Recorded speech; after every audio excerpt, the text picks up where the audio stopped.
When the New York Mets lost the first two games of their series against the Los Angeles Dodgers, I told myself I'm not looking at Twitter because I know that Mets fans were ready to jump off a bridge. They thought the season was over. Two bad games. Offense didn't show up. Big marquee series. Braves and Phillies keep winning. I get it.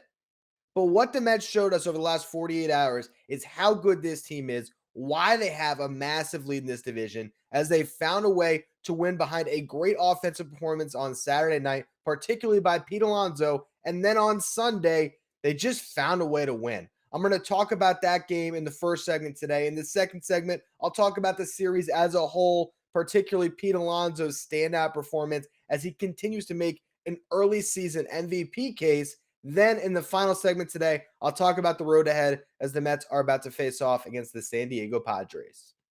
You are Locked On Mets, your daily New York Mets podcast.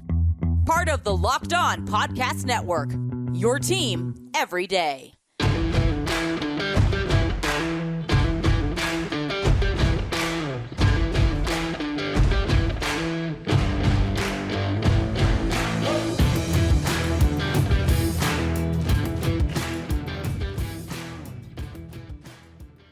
Hello to all you amazing Mets fans. You're watching Locked On Mets, part of the Locked On Podcast Network, your team every day. I'm your host, Ryan Finkelstein. If you want to find any of my work, follow me on Twitter at FinkelsteinRyan. You can also find some of my writing at justbaseball.com, where I work as the managing editor.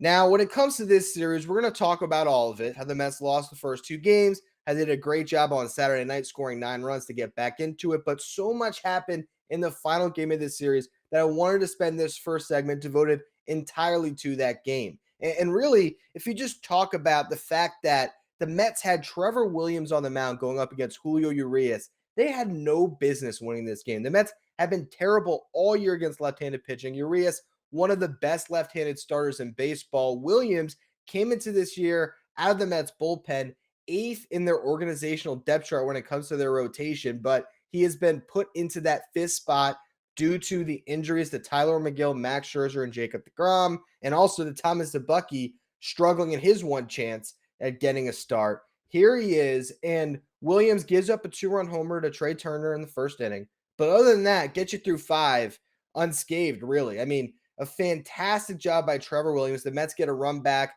in the third inning when Starling Marte hit a solo homer. But the game was 2-1 almost all the way through. Williams allows those 2 runs, had 5 strikeouts, gave up 6 hits, but no walks, a 3.58 ERA on this season through 32 and 2/3 innings at this point. You cannot have asked for any more from Trevor Williams, not only in this game, but this season. He's throwing strikes, he's given them a chance, and he's just been integral to this team. Now, Adam Ottavino and Steven Nogosek each pitched scoreless innings, so the Mets are trailing 8-1 in the top of the 8th inning. The two guys who are out there every single day, Francisco Lindor missed 1 game this season with that finger that he hurt in the hotel room in Los Angeles. I don't think I talked about that on Friday. A mistake on my part. He was in his hotel room. There was 2 doors that I guess were connected, and he tried to close one, not knowing the other one would close with it, and he slammed the door on his finger. Any of you who've experienced something like that know how painful and frustrating that is. They were able to alleviate some pressure on the injury by poking a hole in his nail in his finger, and he's been playing through it, even though it's on his throwing hand. You got to admire Lindor for getting back out there because he is so valuable to this team, and we saw that throughout this series. On Sunday, he gets the big rally going, leading things off with the double, and then Pete Alonso first pitch hitting, he doubles as well. And it was also great hustle by Pete. It really looked like a single off the bat. Lindor coming from second, and you had a good feeling he would get around to score. So the play was going to go to second base, but Pete Alonso hustling out of the box all the way, dives into second safely with the double, and that set the Mets up to take a lead. J.D. Davis comes up. He had some great at-bats late in this game. He ends up advancing the runner to third base on a grounder to the second baseman. Mark Canha gets hit by a pitch. Then Eduardo Escobar comes up, and I tweeted out, Jeff McNeil sitting on the bench. Maybe go call on him. He's been arguably, your best run producer in similar spots like that to get a big hit outside of Alonso or a Lindor. I mean, he's just sitting there on the bench for you. Escobar struggled all year. But reverse jinx worked. Eduardo Escobar comes through. Definitely the best at bat he's had in a Mets uniform up to this point, especially considering the stakes. It's a 10 pitch at bat. He fouled off 6 pitches in the at bat, including the last 5 before he ultimately gets the sacrifice fly. So just hangs in there, finally gets a pitch he can handle, hits it to the warning track, more than deep enough to bring along Pete Alonso from third, and the Mets were able to take a lead. Then, once again, you just see the grit of this team and the fact that everybody finds a way to contribute. Louis Guillorme draws a walk that advances Mark Canha into scoring position, and then Tomas Nido, who has been great this year hitting with runners in scoring position, improves his average in those spots to 391 by getting an RBI single that gives the Mets a much-needed insurance run. We didn't really realize how much that was needed until a couple of innings later. Buck Showalter decides to go to Edwin Diaz to pitch the 8th inning. Some thought it was because he would want to have him in for a multi-inning save, but really it was to face that top of the lineup. There is no top 3 in any lineup in baseball as good as Mookie Betts, Freddie Freeman, and Trey Turner. As great as the Mets have been all year, whether it's Nimmo, Marte, Lindor, Alonso, that top 4 is right up there with any team in baseball. But if we're focusing on a top 3 hitters to get through that murderer's row, it's very difficult. So I love the move going to Diaz in the 8th. He ends up going 1, 2, 3, didn't even throw that many pitches. Some people thought maybe he'd stay in for the 9th. Buck Showalter sent Seth Lugo out there. And I have no problem with his decision. None. And if you want to play the results and say it was a stupid call, you can be that fan who likes to get mad at the manager. But there was a clear, obvious line of thinking by Buck Showalter. He did not want to burn Edwin Diaz and lose him for the next 2 days when they're about to go play another good team in the Padres. Also, you haven't seen them go to Diaz for multiple innings. If they decided to, that's the spot to do it against this team to get that split. I wouldn't have been mad at that either. But if you ask me what the right call was, there's nothing wrong with going to Seth Lugo in that spot. Seth Lugo had not allowed a run in his last 6 appearances, which spanned about 8 innings, I believe. And his last time he allowed a run was on May 18th. Now I know there's some out there. He's great in the 8th. Pitch him in the 8th instead of Diaz and have Diaz pitch the 9th. Well, Seth Lugo didn't have it tonight. He was hanging curveballs left and right. We saw that. So imagine if that showed up in the 8th inning, facing off against Mookie Betts, Freddie Freeman, and Trey Turner. They might have hit back-to-back home runs, and you might have lost that game and not even, sent it into extras. So in that spot, facing, the bottom half of that Dodgers order, or I guess more the middle to bottom half, starting with the 4th batter, Will Smith was the leadoff hitter who hit a home run. I was okay with that. And again, you want to say he's great in the 7th and 8th? Well, guess what? He's given up 4 runs in the 8th this year, 3 runs in the 7th. He had pitched 5 times in the 9th inning and once in extras this year and had not allowed a run in the 9th inning or in extra innings this year. Seth Lugo had been great pitching in the 9th inning this year. And Buck Showalter had been going to him in these spots. So blame Lugo because he was bad. Don't get me wrong. And he's had a couple of bad outings in big spots. Do I trust Seth Lugo as the second closer on this Mets team? No, I do not. But I also think that Seth Lugo was the best the Mets had in that spot, the best option Buck Showalter could have gone to. And if he goes out and he goes 1, 2, 3, no one bats an eye. But because he gives up a leadoff homer to Will Smith, then he got 2 outs, but then he gives up a double to Chris Taylor, who almost hit a home run a couple pitches prior to that, and then a base hit to Eddie Alvarez, the speed skater, to tie the game. Everyone's jumping down Buck's throat.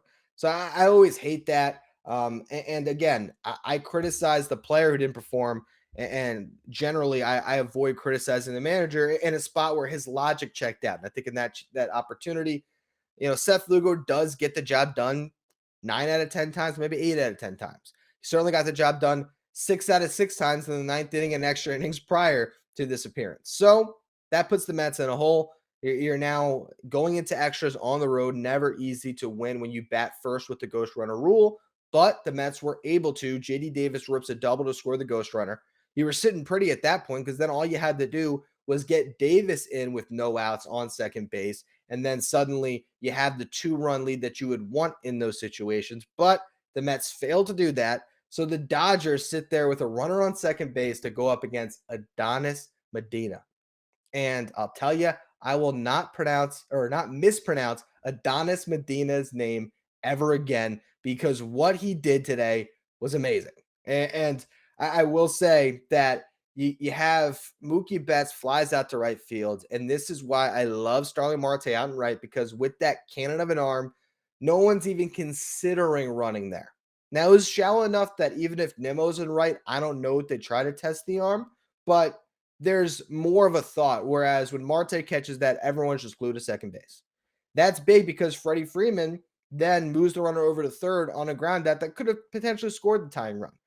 You have 2 outs, and Adonis Medina finds a way to get the final out. Actually, before that, before the strikeout, Trey Turner came up. And on the second pitch of the at bat, he had a check swing that hit Tomas Nido's glove. He immediately complains to the umpire, goes to the dugout, says that it's catcher's interference.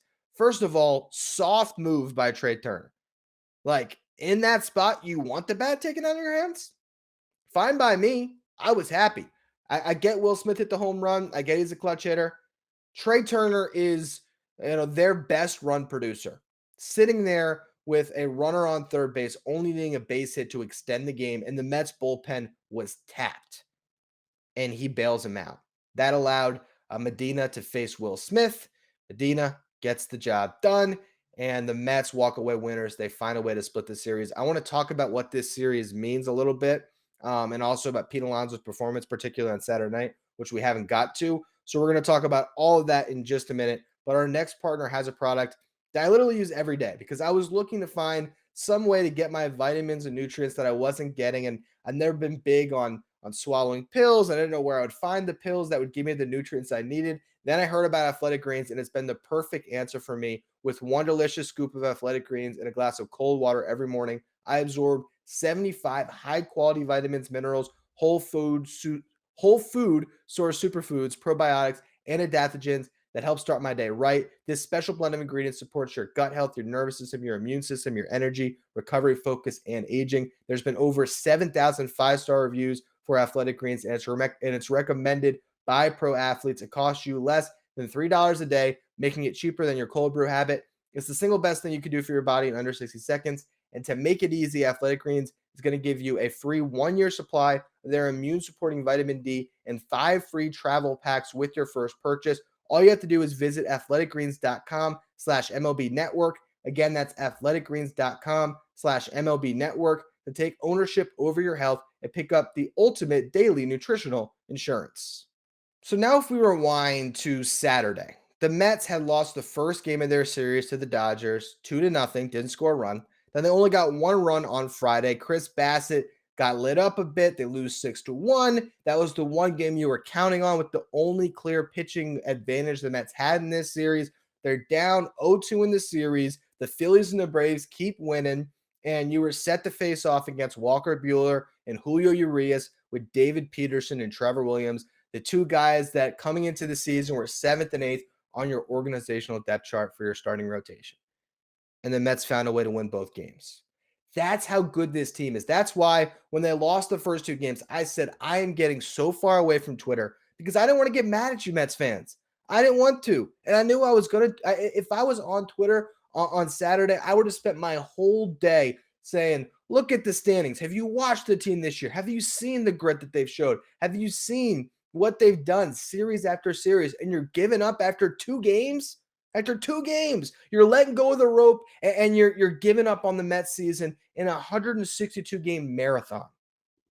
So I said, not even touching Twitter. I'm just going to sit back and watch the game on Saturday night without even going on Twitter, not going to comment at all. I commented when the game was over because that was the first time where I felt like my voice needed to be heard. And I mean, you look at the game that they played on Saturday, it just shows you that this lineup this year is different. Francisco Lindor, with the messed up finger, gets the scoring going early with a home run. The Dodgers then end up scoring 4 runs in the second inning. Pete Alonso botched what could have been an inning-ending double play that would have gotten David Peterson out of that jam. unable to do it, makes a wide throw. Everyone's safe. It leads to a 4-run inning. The Mets are trailing 4-1 going into the third. And again, what we've seen from this team time and again, when they lose a game, they bounce back. When they give up runs, they generally bounce back the next time they come up to the plate. Patrick Mazeika and Brandon Nimmo both drew walks. Starling Marte doubled in 1 run. Lindor drove in the other with a ground out. Then Pete Alonso comes up and gives the Mets a lead, immediately erasing his error from the board by hitting a 2-run homer. Then Eduardo Escobar homered in the 4th, and then Pete Alonso put the game away with a 3-run homer in the 7th. The Mets win 9-4, and then obviously, as we just talked about, they win on Sunday to split that series.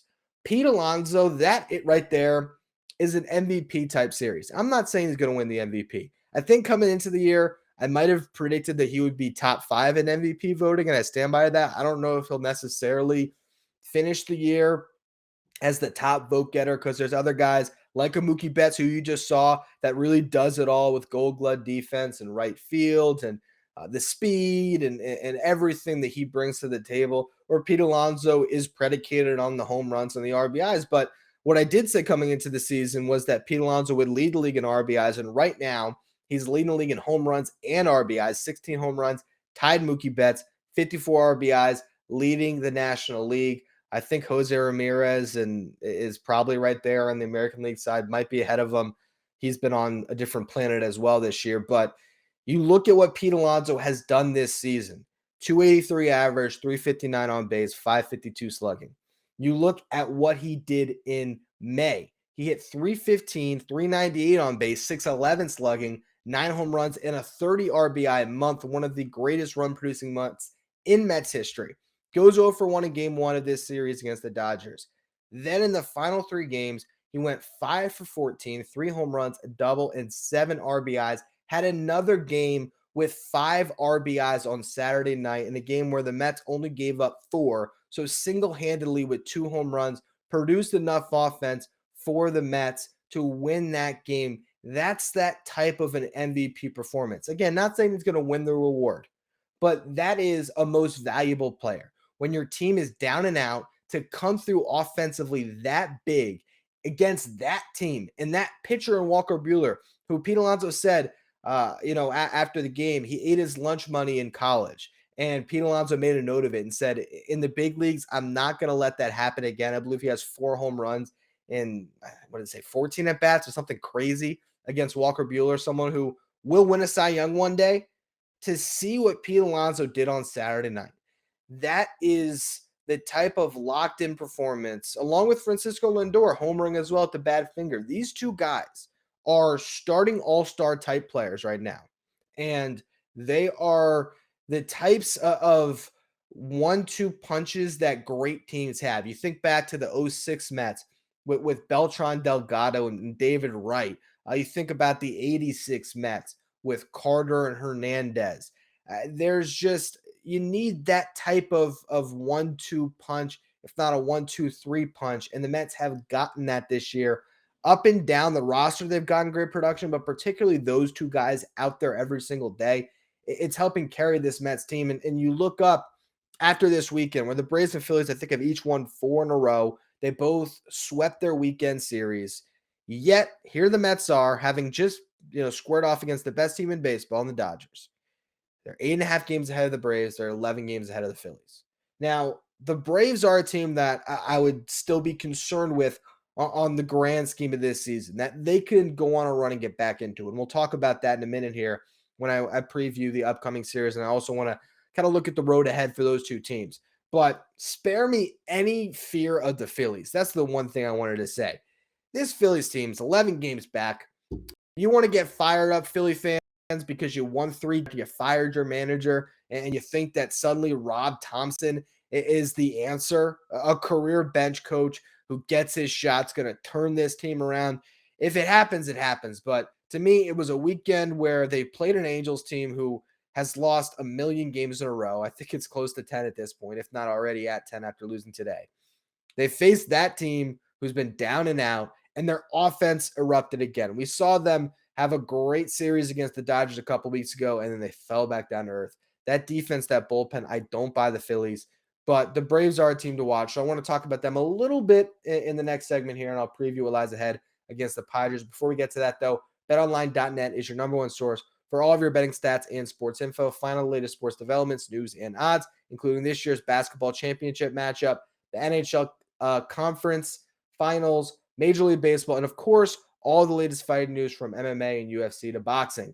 BetOnline is your continued source for all of your sports wagering information, including live betting, esports, and more. Head to the website today or use your mobile device to learn more about the trends in the action. BetOnline, where the game starts.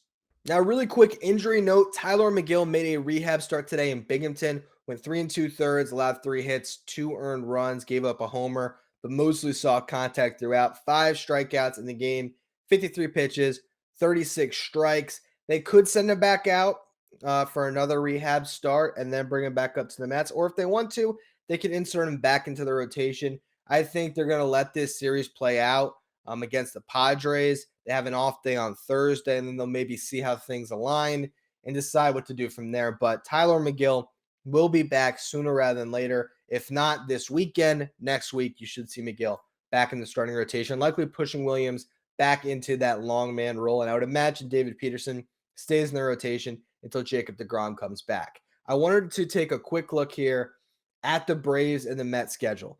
So the Braves right now are going through a really soft spot of their schedule. They got 2 games now following that 4-game series that they swept in Colorado. They also, before that, played the Diamondbacks and actually lost 2 of 3. And they played the Marlins before that, and they won that series. So they've been going through a soft stretch, and they haven't really pulled away until this series. Maybe this is where their bats really erupt, or maybe that was just Coors Field.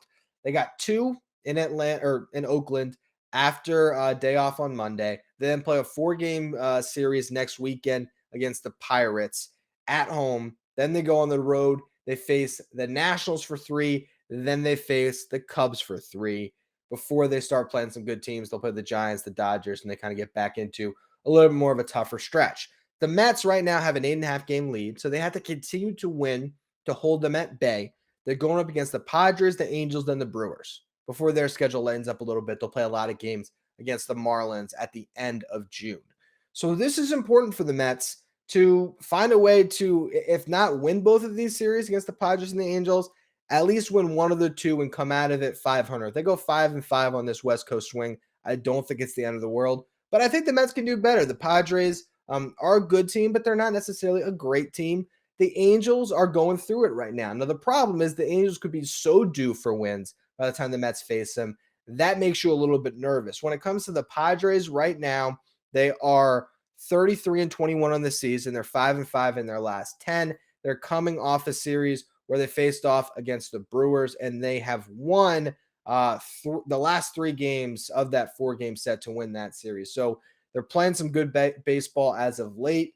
This series lines up, and the Mets have their better, part of their rotation right now. Carlos Carrasco set to pitch game 1, Taijuan Walker set to pitch game 2, and Chris Bassett to close the series out.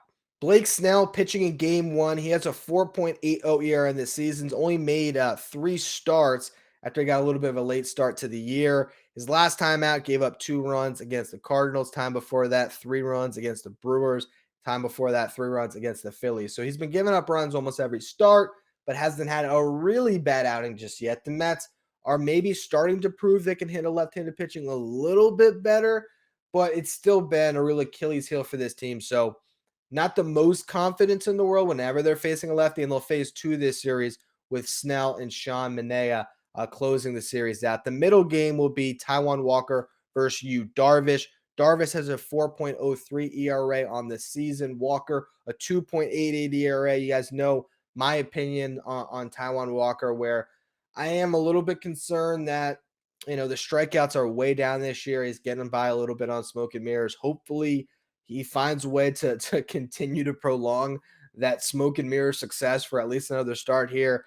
You look at Darvish's strikeout numbers, over 60 1/3 to only have 48 strikeouts for a pitcher of his caliber is a little bit shocking. But he's always a guy that can go out and have a great start. His last time out, he gave up 5 runs against the Cardinals, but nearly went 8 innings. Before that, pitched against the Brewers, gave up 2 over 6 2/3. The start before that against the Phillies, 7 shutout innings with 5 strikeouts and 6 hits allowed, no walks. So Darvish can be tough. I think the bottom line here is the Mets offense has proven that they can score runs on anybody, and they need the bats to continue to carry them over this next stretch here before you get McGill and DeGrom back and your rotation's a little bit more whole. The Mets bullpen has been hit or miss. So I think this is a time where the lineup needs to continue to find a way to grind out at bats and hang up W's. But my opinion on this team has not changed recently. The bottom line is they've proven series after series that they can compete with anybody. They just showed that by winning those last 2 games against the Dodgers. I think they have a really good chance to do the same against the Padres. On tomorrow's show, we'll have a Locked On crossover with Javi Reyes of Locked On Padres. Javi puts a smile on my face. I know he'll put a smile on your face. It's going to be great to talk to him and kind of go back and forth on what these teams have done this season, as they are some of the better teams in the National League. And we'll continue to kind of preview out what will be remaining of that series as well.